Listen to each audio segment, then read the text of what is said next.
The alarm didn't scream. It sang. A soft, melodic trill that drifted through the corridors of the citadel of Alaris like a calm warning.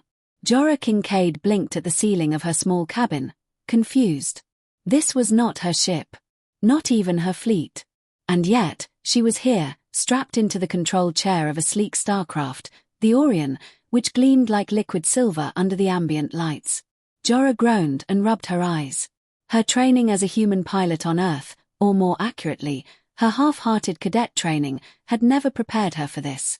She had never even seen real alien combat, only holo simulations in a classroom that smelled faintly of recycled air and fear. And yet, here she was, staring at the approaching fleet of hostile starships that shimmered like jagged shards of darkness against the starlit void. "Captain Kincaid," a voice said, smooth and calm, cutting through the hum of the Orion systems. Jorah's head jerked toward the source. Standing at the edge of the cockpit, her long limbs folded neatly, was a figure she would recognize anywhere. Lyra Thalen, Princess of the Alaris Dominion. Her violet skin glowed faintly under the cockpit lights, and her silver hair flowed down her back like a river of moonlight. Her golden eyes, sharp and unyielding, locked onto Jorah with an intensity that made her feel simultaneously observed and safe. "We've run out of time," Lyra said. "The fleet won't wait for our negotiations. You need to engage them." Jorah swallowed, feeling the familiar spike of panic rising. Engage them how? I've never flown one of these in combat. I've barely left Earth's orbit in my life. Lyra's lips curved into the faintest of smiles. "You've never left your planet, but you've survived worse than this. Trust your instincts. They will guide you." Jorah hesitated. Her hands hovered over the control panel, unsure whether to laugh or cry. She had survived training simulations that nearly fried her neural interface, cadets who called her reckless, and a zero-gravity stunt gone horribly wrong during basic drills. But this was different. These ships weren't simulations. These ships would explode. She glanced at the nearest enemy frigate, its angular hull bristling with energy weapons, plasma thrusters glowing like molten metal. A single mistake and both she and Lyra would become cosmic dust. The alarm changed tone, sharper now, insistent. Jorah's stomach churned. She took a deep breath and tried to recall every lesson she'd ever learned about piloting. Slowly, she slid the seat forward, fingers grazing the responsive touch panels. The ship obeyed instantly, adjusting orientation. Small. Precise. Responsive. Her heartbeat, still wild, began to synchronize with the gentle hum of the Orion. "Target the leading cruiser," Lyra instructed, pointing to the holographic display. "Disable it. The rest will hesitate." Jorah nodded, trying to steady her shaking hands. Her finger hovered over the pulse launcher. She remembered the simulation warnings. Aim for the engine. Avoid the bridge. Avoid killing, if possible. But this wasn't a simulation. A pulse of violet energy shot forward, grazing the cruiser's hull. Sparks erupted, thrusters stuttering. The cruiser spun off course. Jorah blinked. She had done it. Somehow.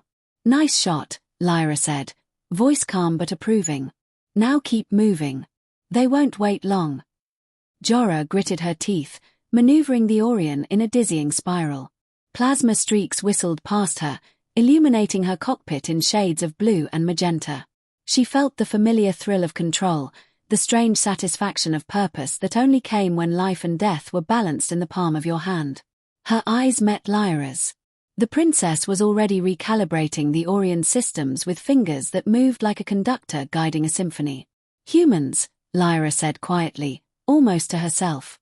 "You do not know fear the way we do, yet you face it better than most." Jorah's lips twitched into a nervous smile. "I just run faster when I'm scared. Works surprisingly well with starships, apparently." The Orion dipped and darted, dodging another volley of plasma. Jorah's pulse raced, her senses sharpened. For the first time, she felt as if the universe was not laughing at her, not testing her limits for amusement. Instead, it seemed respectful, curious, even. And for the first time, Jorah understood what it meant to be a human among stars, fragile, unpredictable, but capable of astonishing courage. Minutes, or hours, Jorah had no concept of time in the chaos. Later, the last of the hostile cruisers flared in a cascade of sparks and light before tumbling into the void. Silence returned, broken only by the soft hum of the Orion systems and the rhythmic pulse of distant stars. Lyra exhaled, her shoulders relaxing slightly. "You've done it." Against odds no Illyrian pilot could have survived. She turned to Jorah, her silver hair falling like a veil around her face. "You've saved us. Saved me. I owe you more than words can express." Jorah felt her knees weaken. I just did what I had to do. You were counting on me. And, I didn't want to embarrass myself in front of royalty." Lyra tilted her head, the faintest curve of amusement tugging at her lips. Embarrassment is a human concern. Survival, however, is universal. You've proven remarkable. Jorah exhaled, relief flooding her. Her hands fell from the controls, and for the first time that day, she laughed, a shaky, joyous sound that seemed impossibly loud in the quiet of space. Lyra smiled at her, a warmth that made the cold expanse beyond the cockpit seem almost homelike. When they returned to the Citadel, cheers erupted from the observation decks. Nobles and commanders crowded the galleries, faces a mix of astonishment and awe. The Queen herself, standing tall with her flowing silver robes and eyes like polished amethyst, nodded at Jorah. "You have done more than defend our citadel," Queen Thalara said, her voice carrying across the chamber. "You have reminded us that courage is not measured in years, nor in lineage, but in action. Humanity, it seems, has its place among us after all." Jorah bowed awkwardly, unused to public adoration. She had imagined medals, maybe a formal handshake. She had not imagined this. Not the weight of recognition, the thrill of belonging, and the subtle, undeniable pull of a destiny larger than herself. Lyra's eyes met hers across the chamber. A silent understanding passed between them. The mission had ended, but something far greater had begun. That evening, Jorah wandered the gardens of the Citadel with Lyra.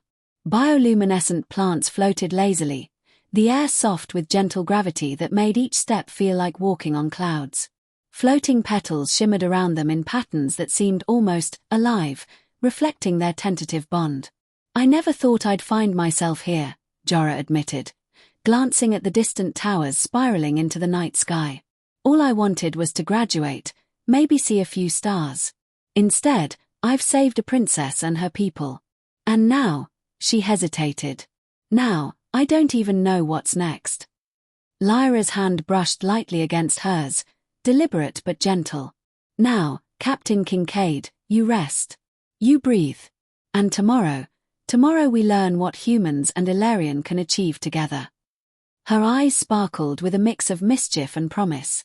Jorah laughed softly, the tension easing from her shoulders. "Tomorrow sounds terrifying. But with you, maybe it won't be so bad." Above them, the twin moons of Alaris rose, casting a silver glow over the floating gardens. Ships drifted in the skyways, lights twinkling like distant stars. And in that quiet, magical moment, Jorah realized that she had not just survived. She had arrived. Not as an outsider, not as a visitor, but as a human, fragile, chaotic, unpredictable, and extraordinary, standing among stars. The universe was vast, terrifying, and full of possibilities. And for the first time in her life, Jorah Kincaid felt ready to meet it. The morning sun on Alaris was a pale violet glow, spilling across the floating towers of the Citadel. Jorah Kincaid woke with a start, the soft trill of the Citadel's alarm system replaced by the faint hum of distant starships. Her head throbbed slightly from yesterday's battle, though nothing could erase the memory of the adrenaline that had coursed through her veins like molten light. She swung her legs over the edge of her bed and nearly stumbled, catching herself on the wall with a thump. The gravity modulation still felt strange to her human legs. "One day," she muttered to herself, "I'll get used to walking on clouds." A soft chime announced her visitor. She blinked. The door slid open, and there stood Lyra, Princess of Alaris, still in her sleek violet combat uniform, hair braided neatly, eyes alert. "Captain Kincaid," Lyra said, her voice calm but urgent. "The Citadel Council requests your presence immediately. They wish to discuss yesterday." Jorah groaned. She had barely survived one near-death experience, and now her morning included politics. Yesterday was a disaster. I survived, she muttered, tugging on her uniform. I'd like to keep it that way. Lyra's lips curved into a faint smile. Disasters have a way of following humans, I've noticed. She gestured for Jorah to follow. Come. The council will not wait. The corridors of the citadel shimmered with a soft lavender light, the walls alive with embedded star maps and historical records projected as floating holograms. Jorah couldn't help but glance at them as she walked. Each image seemed to whisper history she didn't understand. Battles long past, heroic Illyrian pilots, diplomatic treaties that spanned centuries. She felt small, like an ant standing on the edge of a galaxy. They arrived at the council chamber, a vast circular room hovering above the city. The floor was a polished metallic surface, reflecting the sky outside like liquid glass. At the center sat the Citadel Council, 7 elder Illyrians, their eyes sharp as nebula crystals, skin shimmering in shades of violet and silver. Queen Thalara stood behind them, tall and composed, her arms crossed. Captain Kincaid, the Queen began, her voice deep and commanding, echoing softly through the chamber. You have proven yourself in battle. Against overwhelming odds, you acted with courage and strategy. You have earned our respect. Jorah bowed awkwardly. Thank you, Your Majesty. I just did what anyone would have done. Well, anyone human, anyway. She wasn't sure if humor was appropriate here, but Lyra's faint chuckle at her side gave her courage. One of the counselors, an elder named Silver, leaned forward. His eyes were pale silver, almost luminescent, and his voice carried the weight of authority. Captain, while we respect your bravery, we must address a more troubling matter. The fleet you destroyed, it belonged to the Cartes Syndicate. A rogue faction we believed neutralized decades ago. Their resurgence so close to the Citadel raises questions we cannot ignore. Jorah's stomach tightened. Rogue factions, she knew, were never good news. The Cartes were infamous for attacks on border worlds, raids on trading convoys, and assassinations of diplomats. She had faced hostile AI drones, malfunctioning defense systems, even a rogue asteroid on a training run, but a fleet of professional pirates. That was a new level of danger. They are not just pirates, Lyra added, her voice firm. They have political motives. Their attacks are meant to destabilize the Citadel, to challenge our authority in this sector. Captain Kincaid, your actions yesterday have prevented immediate disaster, but this is far from over. Jorah swallowed. So, they'll be back? Yes, the Queen said, her eyes steady. And next time, they will bring more than small frigates. They will come prepared to take lives and destroy cities. We need a plan. Jorah's mind raced. She had survived a battle by instinct and luck, but strategy, planning. She wasn't sure she had that kind of mind, or time, to develop one. I'm willing to help, but I need guidance, she admitted. I know how to fly and fight, but politics and diplomacy are not my strengths. Lyra placed a reassuring hand on Jorah's shoulder. And that is why you have me. Together, we can prepare for what comes next. Humans think differently than Illyrians. That perspective may be our advantage. Jorah nodded, feeling a small spark of hope. Then what's the first step? The council murmured among themselves before Silver spoke again. We will convene a war strategy session. Captain, your knowledge of human technology and tactics will be invaluable. You will work alongside Commander Lyra to train and prepare our defense units. There is little time. The gravity of the situation settled on Jorah like a heavy cloak. She had survived one battle. Now she was tasked with preparing for many more. And yet, somewhere deep inside, she felt alive in a way she never had on Earth.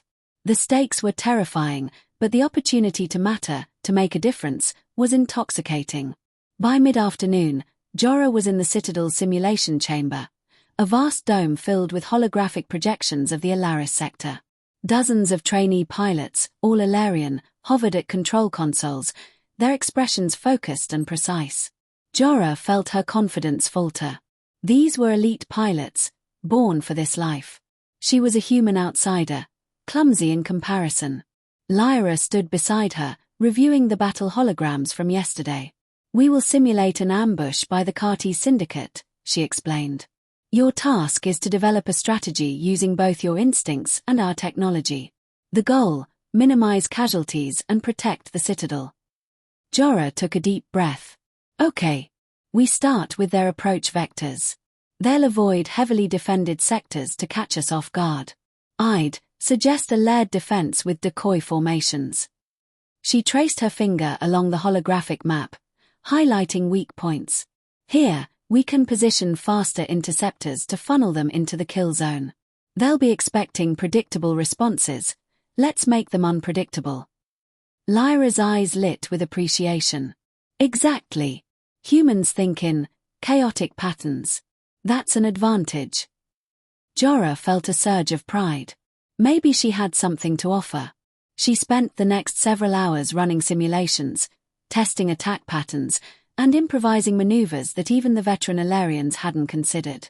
Every success built her confidence, every failure, though frustrating, provided insight. By evening, she was exhausted but exhilarated. "Humans are dangerous allies," Lyra said softly as they exited the chamber.